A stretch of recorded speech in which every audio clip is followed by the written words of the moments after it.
analisar as obsessões. Como analisar o trabalho dos espíritos sobre nós, ou sobre os nossos entes queridos, ou sobre aqueles com os quais nós nos relacionamos. Esse é o tema. Por que precisamos estudar, analisar, compreender as obsessões? A ação de espíritos nem sempre perversos, nem sempre cruéis, mas em desequilíbrio. Estudar a obsessão, conhecê-la com profundidade, é o melhor caminho necessário a ser trilhado para que possamos compreendê-las. Quando nós compreendemos a dinâmica da ação dos espíritos sobre nós, essas ações que são perniciosas, que nos prejudicam, nós saberemos como lidar com elas. Essa é a grande importância. Ontem eu ouvi de uma pessoa que eu estava fazendo uma entrevista, ela disse assim, me disseram, hoje nos disseram, que é melhor não mexer com essas coisas. Porque se nós mexermos com essas coisas, pode ficar muito difícil, a vida pode ser muito complicada. Nós iremos ser perturbados por eles. Aí eu disse, sim, claro que eles disseram isso, porque quanto menos você souber, mais fácil eles agem sobre você. Quanto menos eu sei, mais suscetível, mais influente eu sou. Por que isso acontece? Porque todos nós possuímos uma alma. E essa alma, ela se separa do nosso corpo por diversos motivos. Ou quando estamos dormindo, ou quando estamos meditando, ou quando estamos num estado profundo de transe hipnótico. E ela, ao se desprender, ela vai levar consigo as essências que nós tivemos em vida. Tudo que nós amamos, o que nós odiamos, o que nos entristece, o que nos alegra, está vibrando dentro desse processo dessa alma. É exatamente a princípio que espíritos obsessores, aqui entendam, nem sempre são perversos e cruéis. Existem sim os perversos, os cruéis, mas também espíritos em desequilíbrio. É exatamente sobre esse campo energético da nossa alma que eles vão agir. E a obsessão, a primeira coisa que nós precisamos entender é o domínio, é o controle que alguns espíritos vão exercer sobre as pessoas. No livro que eu estava pesquisando para preparar esse encontro, está assim, sobre algumas pessoas, mas não corresponde à realidade. Todas as pessoas estão sujeitas ao processo obsessivo.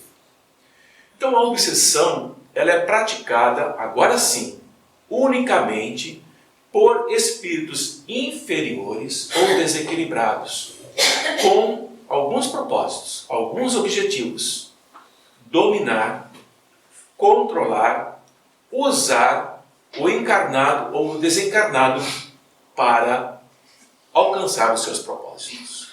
Consequentemente, nós aqui encarnados podemos sim estar sob influências de espíritos que querem nos usar, nos controlar, nos dominar. Mas também aqueles que estão desencarnados passam pela mesma situação.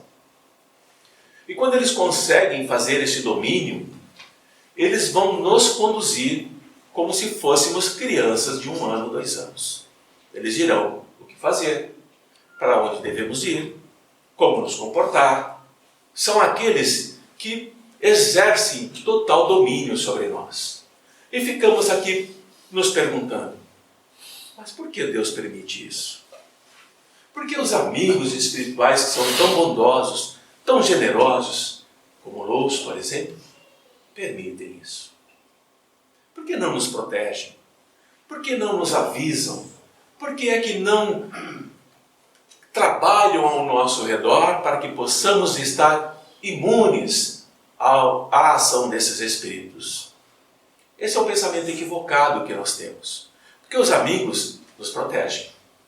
Sem essa proteção, nós não suportaríamos o assédio desses espíritos. Então eles atenuam em muito a ação deles. Mas o grande problema está em nós. Quando nós gostamos disso. Quando nós sentimos falta disso. Quando nós nos sentimos solitários porque esses espíritos foram afastados. Aí nós chamamos. Nossa, por que eu não estou mais sentindo aquilo que eu sentia antes? Por que eu estou me sentindo tão solitário, tão perdido em mim mesmo? Você está chamando os seus obsessores de volta. E nesse instante, não há força no mundo que impeça deles voltarem. Não há. Por mais que eles já estejam, às vezes, sendo tratados, orientados, equilibrados, eles sentem a mente do encarnado chamando por eles, e eles são atraídos como um imã, viu, Bia? Para nós. É que a gente estava conversando agora há pouco, não é? Então, é importante entender o significado de obsessão. Mas também é importante entendermos o que é ser obcecado. Obcecado é aquele que é cego. Obcecado significa que a pessoa está cega. Tornou-se, tem aqui a cadeira aqui na frente. Obcecado significa aquele que está cego. Quando alguém está obcecado, esse alguém está tão focado em algo, tão focado em uma pessoa, que ele fica cego para outras coisas ao seu redor. Obsessão significa sitiar, envolver, controlar um lugar, uma pessoa. Um cerco persistente até que o outro desista, se entregue. Exemplo, quando um exército cerca uma determinada região e não permite que entre água, que entre alimento, não permite nada. Esse exército é um exército obsessor, cercou. Portanto, o espírito obsessor, ele cerca o encarnado o tempo todo. Onde ele vai, ele está junto. E ele está obcecado, ele está cego. Ele não percebe os amigos chamando. Eles não percebem o quanto de mal estão fazendo a si mesmo. Estão cegos e continuam na sua ação, continuam influenciando. Consequentemente, se obcecado envolve a ideia de cegueira e obsessão envolve a ideia de uma presença constante e persistente, podemos, por dedução, compreender que espíritos obsessores são obcecados, são cegos. E que aqui está a razão deles não abandonarem o encarnado ou aqueles que eles estão perseguindo por séculos. Não é de agora, não é de ontem, não é da infância do filho, não é desse momento. Isso vem há muito tempo. Avançando um pouco mais na análise das obsessões, e logo chegaremos a uma conclusão interessante, nós podemos, para melhor entendimento, classificarmos a obsessão em várias etapas. A obsessão simples, aquela que começa de uma forma que nós não percebemos. É quando um espírito em desequilíbrio, ou perverso, ou dependente, por isso de desequilíbrio, dependente de drogas, dependente de sexo, dependente de comida, dependente de desejar a companhia de outros, se aproxima de uma pessoa. E essa pessoa pode ser médium ou não. Com a intenção, às vezes consciente, de prejudicá-la, ou então se aproxima dessa pessoa sem intenção de prejudicá-la, mas prejudica. Porque os campos energéticos são diferentes. Nós que estamos encarnados, temos uma energia que sustenta o nosso corpo. Esses espíritos não possuem corpo. Eles são apenas um campo energético que, ao se aproximar de nós com seus desequilíbrios, começam a causar desequilíbrio em nós também. E essas obsessões simples, iniciantes, quando nós descobrimos a tempo, logo no início, são relativamente fáceis de tratar e resolver. Rapidamente, essa criança ou esse encarnado adulto já está no processo de obsessão simples, ele começa a ser socorrido pela casa espírita ou por alguém que saiba como lidar com esses espíritos, e ele se liberta facilmente e retorna à sua vida. Mas quando isso não acontece, e aqui temos aquelas situações em que a obsessão começou aos 4 ou 5 anos de idade, ou um pouco mais, 8 anos, 10 anos. E a pessoa vem nos procurar com 34, 40 anos. É uma obsessão de longo tempo. Longo tempo. Essas são mais difíceis de serem tratadas, de serem resolvidas. porque há todo um vínculo entre eles, encarnado, essa pessoa que nos procura, e aqueles espíritos que estão com ele. Caso não haja esse tratamento logo no início, a obsessão ela avança, é como uma doença. Ela avança para um outro ponto que nós chamamos de fascinação. E aqui começarão a perceber algo interessante. O fascinado é aquele que está encantado. Eu estou fascinado pela beleza de alguém. Estou encantado. Ninguém é mais belo do que ela ou ele. Eu estou exageradamente envolvido, atraído ou seduzido por alguém. Isso é fascinação. Eu posso estar, por exemplo, fascinado pela inteligência de alguém. E sequer questiono se aquilo que ele está falando, através da sua inteligência, tem lógica ou não. O que me encanta é a inteligência. Ele pode estar falando um monte de bobagem e que eu não analiso porque eu estou fascinado pela inteligência ou pela ação daquele que está à minha volta. É como se eu vivesse em um estado de hipnose o tempo todo. E o Espírito faz isso. Ele vai provocar essa fascinação em nós. E essa fascinação tem algumas etapas interessantes. Quando o Espírito vai nos encantando, vai nos seduzindo, vai nos atraindo, vai desenvolvendo em nós alguns desejos, algumas ideias mirabolantes, por exemplo, ideias de grandeza, ideias de projetos mirabolantes que sabemos, quem olha de fora vê que aquilo não vai dar certo, mas ele acredita piamente. Ou então que ele nos atrai para momentos em que nós percebemos que, nossa, se todos estão bebendo, por que eu não posso provar um pouquinho? Se o meu irmão ou meu amigo está usando essa droga, por que eu não posso provar um pouquinho? Se aquele outro que me convida para atitudes em que eu penso, por que eu não posso provar um pouquinho? Eu estou sendo atraído e desenvolvendo uma outra forma de estar sob a influência do Espírito. Eu já estou na obsessão simples, estou avançando para a fascinação. E qualquer pessoa pode ser fascinada, qualquer um de nós. Ignorantes, pessoas simples, pessoas instruídas, pessoas inteligentes. Ninguém está livre. Ninguém está livre. Percebem como é sutil a influência dos Espíritos em nossas vidas?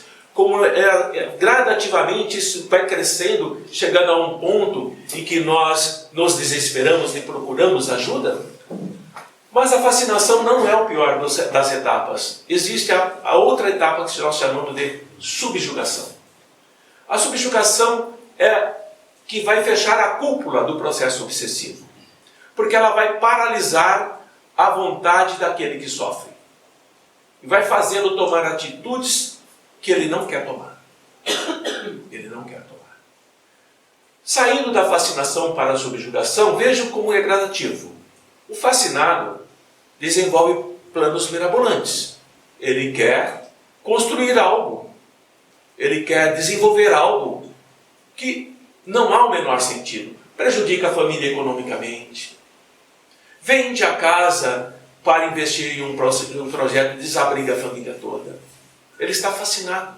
Por mais que alguém fale com ele, ele não consegue perceber a realidade do mundo encantado que ele está vivendo, sob influência desses espíritos que já são muito inteligentes.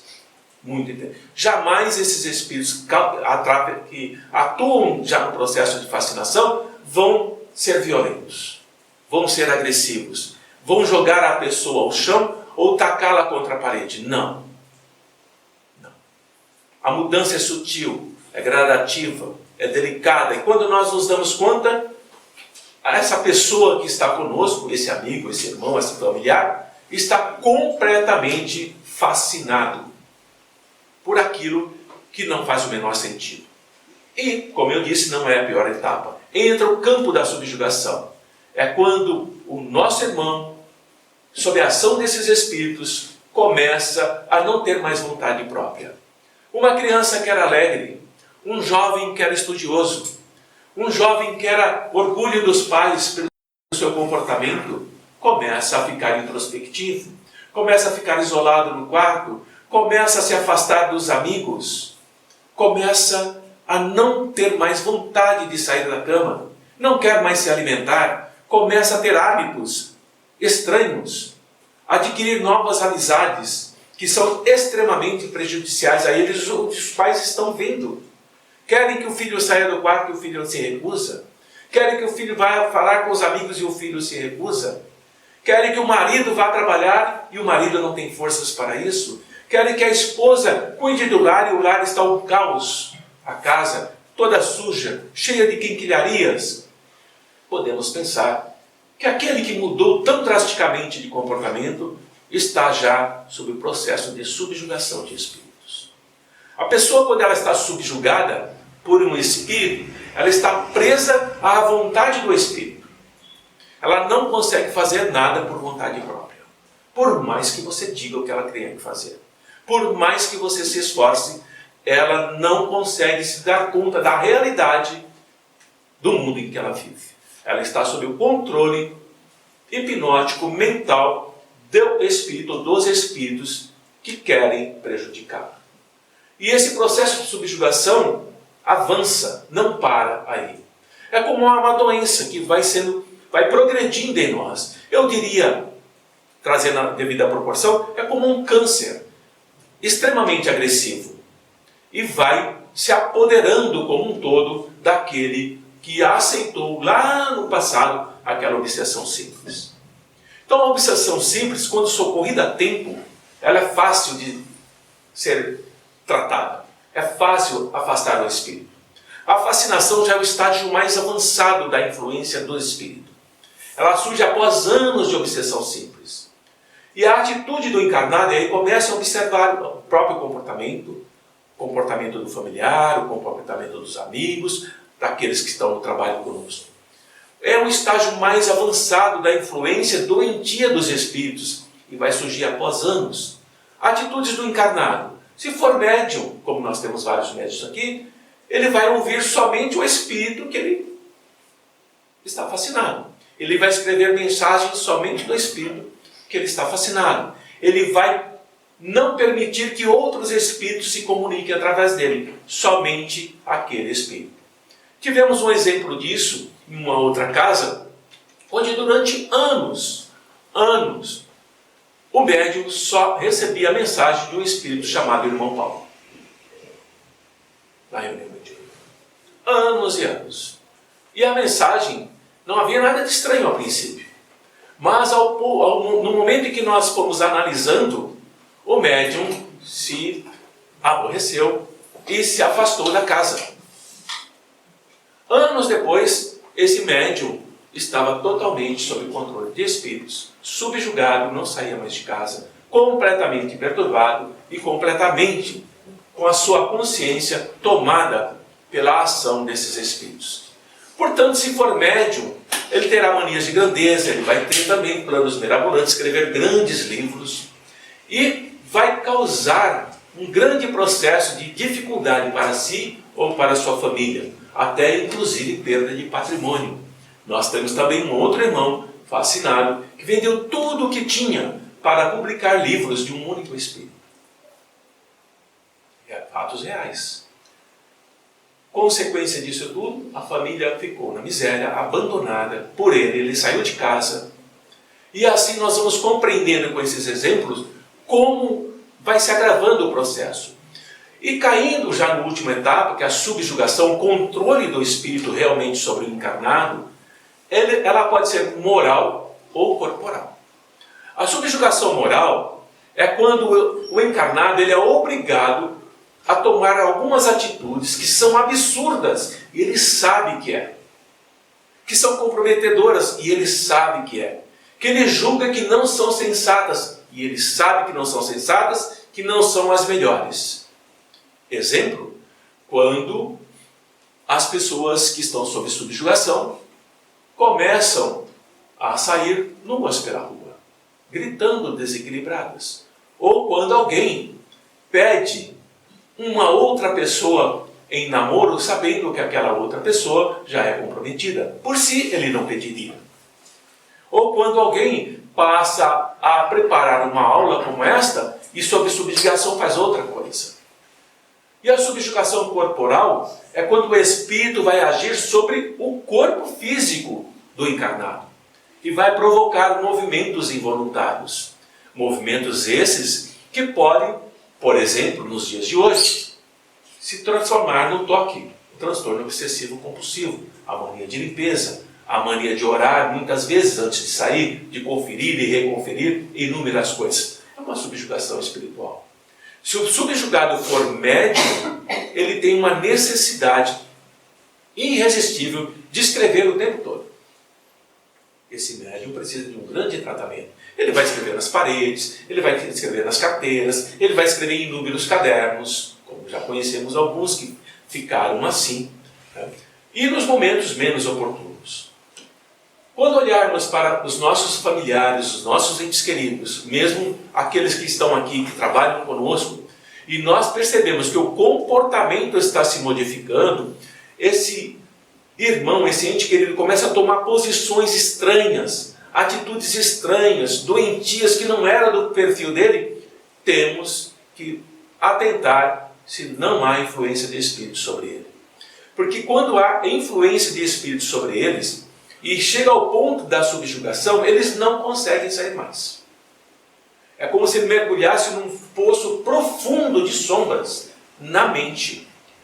Não há nada que possamos fazer a não ser trabalhar o espírito para que o espírito alivie a sua ação, para que o encarnado, aquele que está sob subjugação, comece a pensar por si: o que é que eu estou fazendo? Quanto tempo eu estive assim? Onde foi que eu comecei esse vício que está acabando comigo e deteriorando a minha família?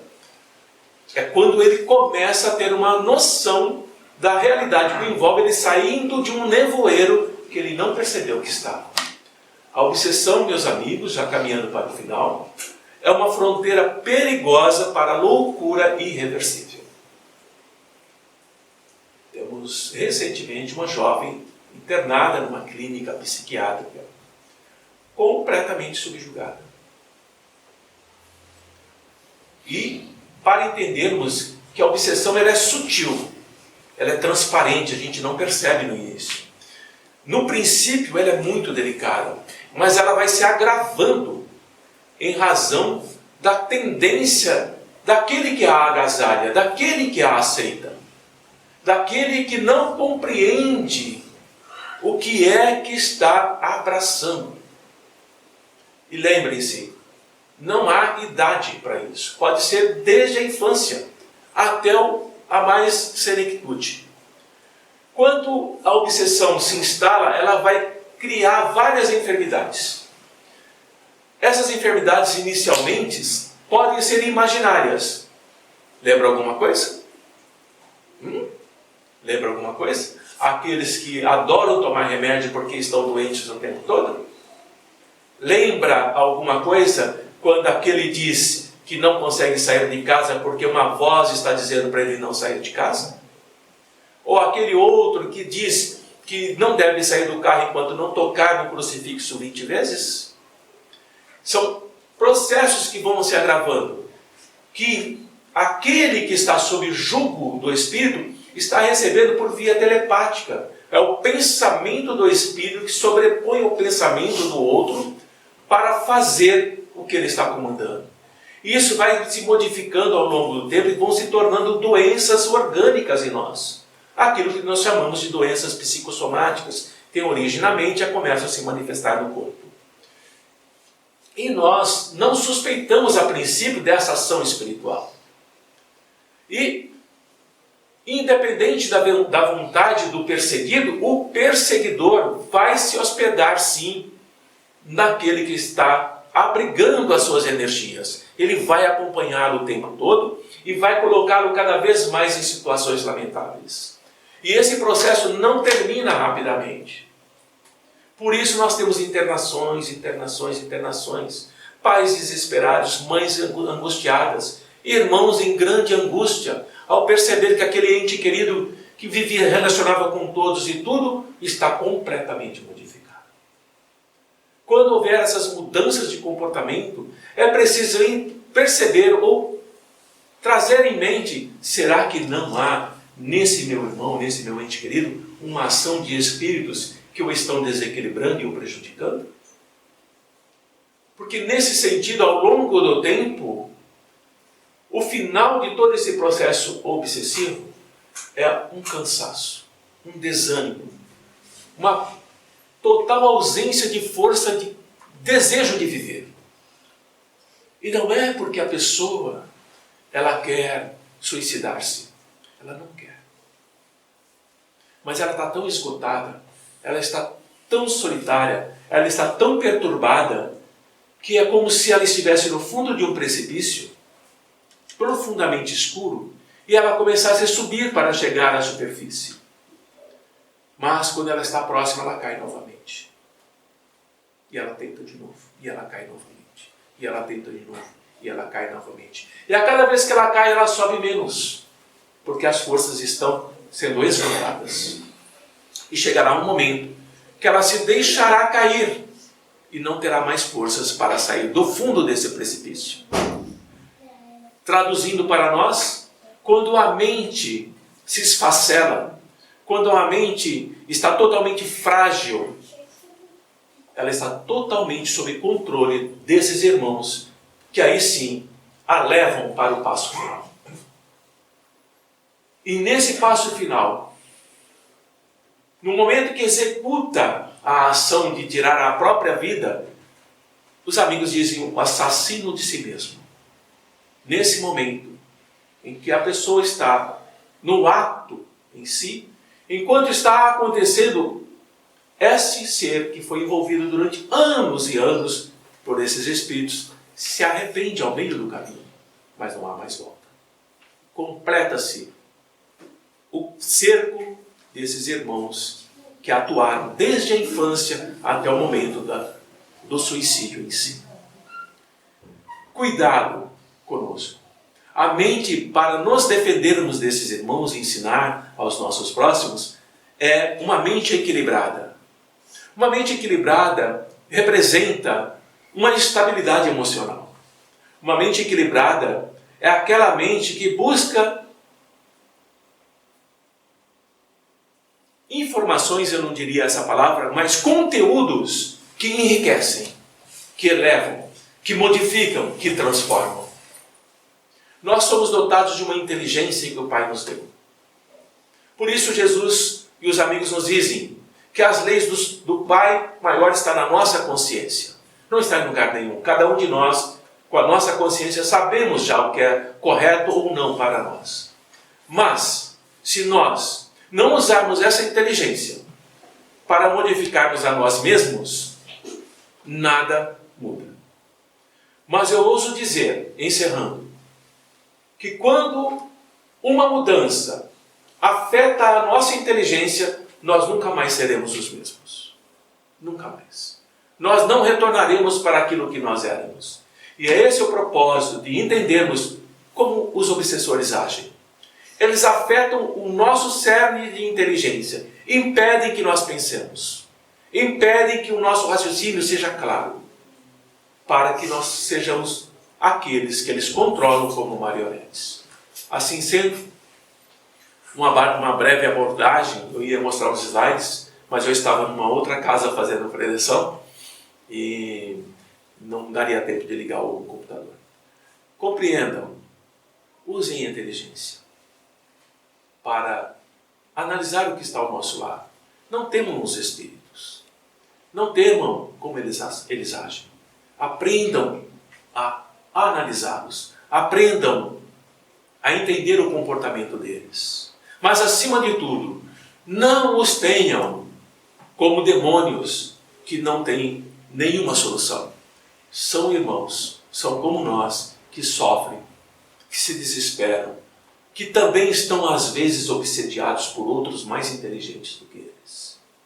E quando assim o fizermos, nós começamos a modificar a nós, o nosso lar, os nossos familiares e todos aqueles que estão à nossa volta, e ficamos fortes, até o ponto de um dia podermos falar com eles diretamente, socorrendo e sendo socorrido. Bom dia a todos, que a paz do Mestre Jesus esteja conosco e que estudem. Não sabem o que estudar? pegue o livro dos médiuns, está na internet.